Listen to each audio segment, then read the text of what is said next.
स्वागत है आप सभी का। आज से हम इस चैनल पर एक नया कोरियन ड्रामा शुरू करने जा रहे हैं जो कि ऑनगोइंग है और अभी 2 दिन पहले रिलीज़ हुआ है जिसका नाम है to my beloved thief.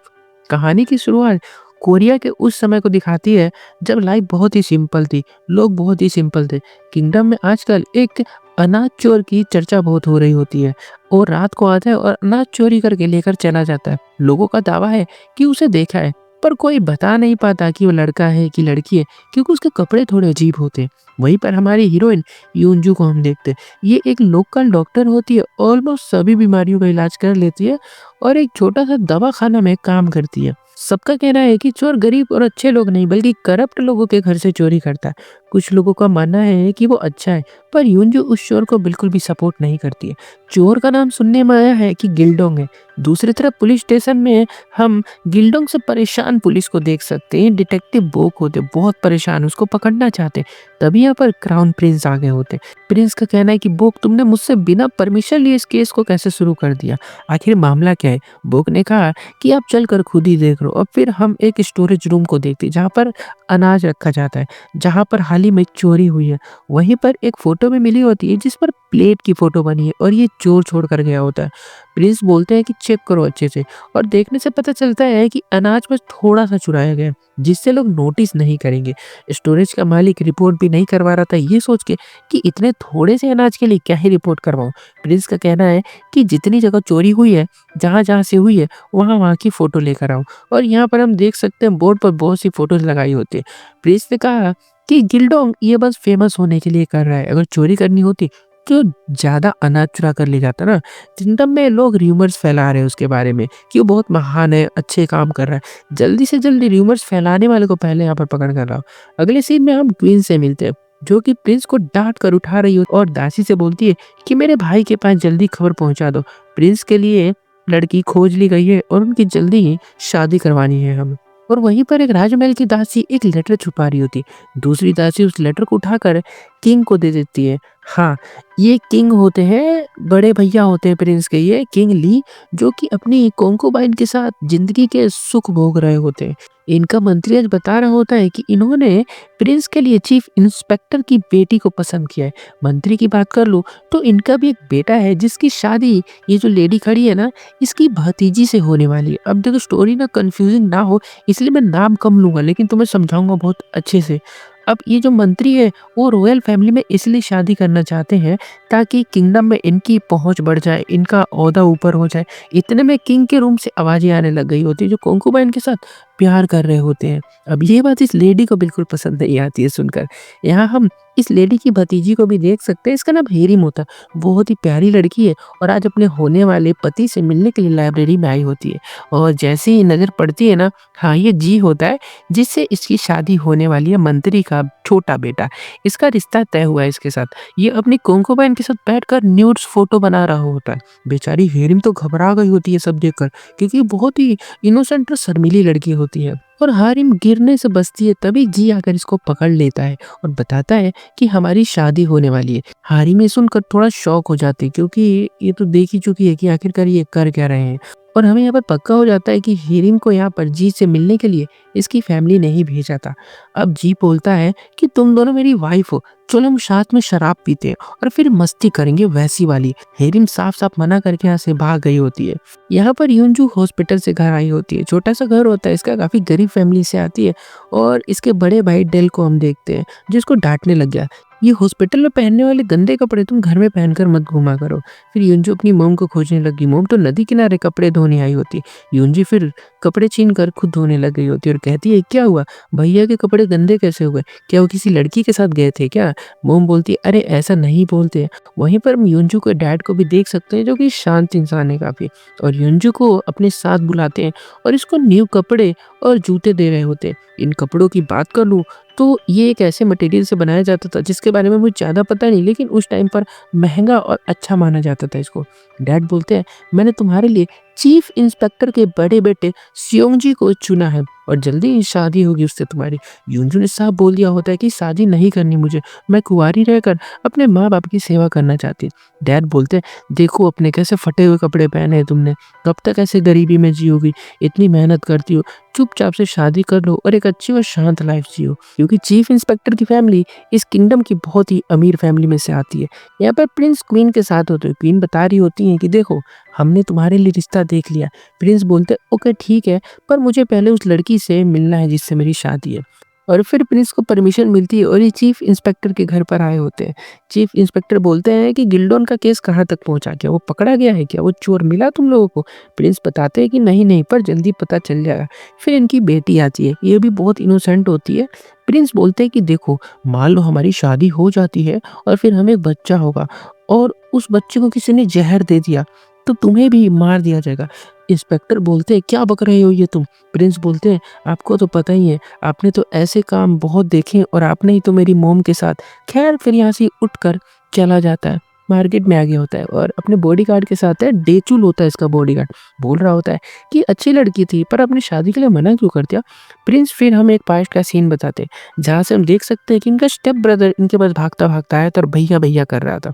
Prince बताते हैं कि मेरी मॉम को मार दिया गया था, छोटे तुम्हारी मॉम के आने की वजह से। तो मतलब तुम मेरे भाई नहीं हो, तुम मेरे दुश्मन हो। मेरे पास आज के बाद कभी मत आना और अपनी मॉम की रक्षा करो, क्योंकि मैं नहीं कर पाया था रक्षा। और बच्चा काफ़ी डर गया होता है। इसी वजह से प्रिंस को शादी नहीं करनी है और इसे जुआ बोलते हैं वो। तभी इन पे एक औरत गलती से गंदा पानी फेंक देती है। फिर इनको जैसे-तैसे टीचुल गंदे कपड़े पहनाता है सूखे हुए, पर उसमें छेद होता है, फटा हुआ होता है।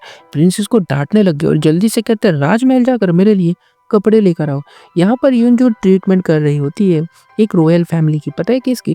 जिसके घर में इसकी शादी होने वाली है ना जिस लड़के के साथ, उसी के दादा की। तभी वो लड़का आ गया होता है, ये सेयोंजी होता है, बहुत खुश होता है और इसको एक्स्ट्रा पैसे देता है। यूनजो बोलती है कि मुझे आपसे कुछ शादी के बारे में बात करनी है और सीन यहाँ पर कट हो जाता है और फिर हम योंजू को मार्केट में देखते हैं, अपनी फिंगर पर कुछ गिनते हुए जा रही होती है। अब यहाँ मैं बता दूं कि योंजू की एक हैबिट है, वो जो भी दिन में करती है या जो कल करने वाली है उन सभी चीज़ों को ये फिंगर्स पर गिना करती है। तभी मार्केट में एक लड़का प्रिंस से अनजाने में लड़ाई करने लगे होता है, बिना ये जाने कि प्रिंस से, क्योंकि प्रिंस ने बहुत फटे पुराने कपड़े पहन रखे होते थे और गरीब समझकर लड़ाई कर रहा था, क्योंकि अमीरों का तो काम ही यही होता है कि गरीबों को दबाते हैं वो लोग। खैर लड़ाई का रीज़न तो नहीं पता होता है, लड़का गुस्से में प्रिंस पर अटैक कर देता है और यूनजो इनको आकर बचा लेती है। लड़का भड़क गया होता है, यूनजो बोलती है माफ़ कर दो, मेरा नौकर है, मैं इसको समझा दूंगी, इसका दिमाग गिर गया है कहीं रास्ते में। प्रिंस बोलना चाहते हैं कि मैं प्रिंस हूँ, लेकिन यूनजो ने अपने भाई और जी को आते हुए देख लिया और वो दोनों इस लड़के के फ्रेंड होते हैं। तो मौके का फ़ायदा उठाकर योंजू प्रिंस को लेकर यहाँ से भाग जाती है खेत में और इनको डाँटने लग गई कि देखो खुद को कितने गरीब हो, क्यों लड़ते हो, क्यों करते हो ऐसा? तुम्हें पता है अगर तुम कुछ कर देते तो तुम्हारे साथ-साथ तुम्हारी फैमिली को भी पनिशमेंट मिलती, क्योंकि वो लोग रॉयल फैमिली से हैं। और यहाँ से भागने लगी, तभी बारिश होने लग जाती है और दोनों वहीं पर शेड में छुप जाते हैं। पानी से योंजू के नए जूते गीले हो रहे होते हैं, इसलिए उतार कर साफ करने लगे। प्रिंस बोलते ये क्या कर रही हो तुम? योंजू बोलती है अरे ये कपड़े और जूते नए हैं, मैंने पहली बार पहना है, तो मैं इनको खराब कैसे होने दे सकती हूँ? अब इतना इनोसेंस देखकर प्रिंस की नज़रें इसी पर अटक गई होती है कि आज के ज़माने में भी कोई ऐसी लड़की होती है, और उस पर गिरते हुए पानी से बचाने के लिए उसके सामने खड़े हो जाते हैं और ऊपर इकट्ठा हुआ सारा पानी प्रिंस के ऊपर गिर जाता है और गीले हो जाते हैं ना, तो यूनजो इनका जैकेट उतार देते हैं। प्रिंस बोलते हैं कि तुम गरीब फैमिली से लगती हो मुझे, तुम्हारे पिता का और तुम्हारा नाम क्या है? यूनजो कुछ नहीं कहती है। प्रिंस बोलते अच्छा ठीक है मत बताओ, और हाँ सुनो, फुल मून की नाइट को मैं तुम्हारा वैली में इंतज़ार करूँगा, तुम वहाँ पर आ जाना, मैं तुम्हें इन सभी चीज़ों का प्राइज़ दूँगा और जो तुमने मेरे लिए किया। और अपने शूज़ निकाल कर इसको दे देते हैं, यूनजो एक्सेप्ट भी कर लेती है और फिर यहाँ से चली गई। इतने में बॉडीगार्ड आ गया होता है दूसरी ड्रेस लेकर। यहाँ पर योंजू के भाई डेल अपने डैड पर चिल्ला रहा होता है। इसका कहना है कि डैड आपने महँगे कपड़े क्यों दिए? उसको बेचकर मेरे को पैसे मिलते और मैं उसको खर्च कर सकता था। डैड बोलते हैं अबे जाओ यहाँ से, समझ गए तुम? जिससे हमें पता चलता है कि इसका भाई बहुत ही हरामी किस्म का आदमी होता है और अपनी बहन को हमेशा परेशान करता रहता है और उसके हिस्से की चीज़ों को मारने की कोशिश करता है। यहाँ पर योंजू बैठी होती है और हमें दिन में की गई बात दिखाई गई होती है जो इनने सियोंगजी से की थी। इसने कहा था कि सियोंगजी क्या हम शादी थोड़े टाइम बाद कर सकते हैं, क्योंकि मेरी मॉम अभी बीमार चल रही है। तो डिले कर देते हैं। शियोंगजी बोलता है कि अरे हाँ, हाँ, मेरे दादा भी तो अभी बीमार है, तुम ही तो उनकी देख-रेख कर रही हो, तो शादी कैसे हो सकती है? अभी तो टाइम लगेगा। और योंजू को और हमें दोनों को पता चलता है कि योंजू की शादी इस लड़के शियोंगजी से नहीं, बल्कि इसके दादा से हुई है, जो कि बिस्तर पर है और ऑलमोस्ट मरने ही वाले हैं। और ये शियोंगजी इसका मुँह पकड़कर धमकाने लग गया होता है कि ऐसा चेहरा क्या बनाती हो? मुझे जानती नहीं हो मैं कितना खतरनाक हूँ? तुम्हारी पूरी फैमिली को मार दूँगा मैं। मेरे डैड नहीं चाहते कि उनके डैड अपने बुढ़ापे में अकेले मरे, इसलिए वो चाहते हैं कि उनकी शादी हो और तुम उनकी कोंकोबाइन बन के उनको सेवा दोगी। अब बस वही टेंशन लेकर यूंजू यहाँ पर बैठी हुई है बेचारी, और वहीं अपने पिता को भी जाते हुए देखती है। पूछने लग गई तो पता चलता है कि बुक्स बेचने आए हुए थे। यूंजू भाग कर आती है, शॉपकीपर से पूछती है कि कब से आते हैं यहाँ पर। ये बताता है कि ये तो 1 साल से ज़्यादा का टाइम हो गया। और फिर डैड घर पर आते हैं और मॉम को कुछ मेडिसिन देते हैं। और यहाँ पर हमें ज़्यादा ऐसा समझ नहीं आता, लेकिन मुझे लगता है कि वो अपनी बुक्स को बेचकर उन पैसों से इसकी मॉम की दवाई करवाते आ रहे हैं, क्योंकि ये लोग बहुत गरीब होते हैं। फिर अपने डैड से मिलती है, बताना चाहती है कि मेरी शादी योंगजी से नहीं बल्कि उसके दादा से फिक्स हुई है, लेकिन कुछ बताती नहीं है। दूसरी तरफ डिटेक्टिव बेक ने र्यूमर्स फैलाने वालों को पकड़ लिया होता है। दोनों इसी गांव के पूरे दिन डोंगिल की बातें करते रहते हैं। बेक का शक तो इन पर ही है, पर ये जो लेडी है वो विधवा है, तो ये जो लेडी है ये विधवा है, इसका एक बच्चा भी है, तो ये ऐसी गलती तो कभी नहीं करेगी, वरना पकड़ी गई तो इसके बच्चे की ज़िंदगी खराब हो जाएगी। और ये आदमी बोलता है कि मैं चोर नहीं हूँ, बल्कि मैंने तो उसको देखा था, ये सच बता रहा होता है। एक रात जब ये घूम रहा था लालटेन लेकर, तो चोर को इसने छत पे बैठे हुए देखा था। फिर इन दोनों को छोड़ दिया जाता है। प्रिंस ने जानबूझकर किया है, क्योंकि इनको लगता है कि अगर इन दोनों में से कोई उस चोर को जानता है, तो पक्का ये लोग उससे जाकर मिलेंगे। दूसरी तरफ यूंजी की शादी की तैयारियां शुरू हो गई होती है। घर पे ससुराल से बहुत सारे गिफ्ट और सामान आने लग गया होता है, लेकिन योंजू खुश नहीं है। चीफ इंस्पेक्टर से मिलने आई होती है और बोलती है कि मेरे डैड को लगता है कि मेरी शादी आपके बेटे से हो रही है, पर शादी तो आपके पिताजी से हो रही है मेरी। चीफ इंस्पेक्टर बोलते हैं कि हाँ, सियोंजे ने हो सकता है तुम्हारे डैड को अच्छे से समझाया नहीं होगा, वो समझा नहीं पाता है। योंजू बोलती है मैं शादी कर लूंगी, पर मेरे पिता से मत बताना कि मेरी शादी किससे हुई है। और फिर से फिंगर काउंट करते हुए जाने लग गई होती है। और आज इसने अपनी फैमिली को बचाया होता है, खुद पर प्राउड कर रही होती है, क्योंकि अगर ये शादी नहीं करती उस बुढ़े आदमी से, तो इसकी फैमिली को मार देंगे वो लोग। और वहीं इसकी नज़र प्रिंस पर गई होती है, जो कि एक जगह खड़े होकर कुछ सोच रहे होते हैं। ये कहती अरे ये तो वही लड़का उस दिन वाला, यहाँ पर क्या कर रहा है? अच्छा, इसने मुझे मिलने बुलाया था, लेकिन आज वो दिन तो नहीं है। फिर भी कहती है कि मेरी शादी हो जाएगी जल्दी, तो मैं तो इससे फुल मून की नाइट को नहीं मिल पाऊंगी ना, क्योंकि फिर तो ये ससुराल में होगी अपने। इसीलिए ये भागी भागी जाती है और प्रिंस को किस करके बोलती है कि यही था मेरा प्राइस, थैंक यू, शुक्रिया, और यहाँ से भाग जाती है। और अकेले में आकर रिग्रेट करने लगी होती कि क्या कर दिया मैंने। अनजाने में प्रिंस भी इसको खोज रहे होते हैं, क्योंकि अगर कुछ सडनली तुम्हें लड़के से किस करके भाग जाएगी, तो तुम तो उसको खोजोगे ही ना।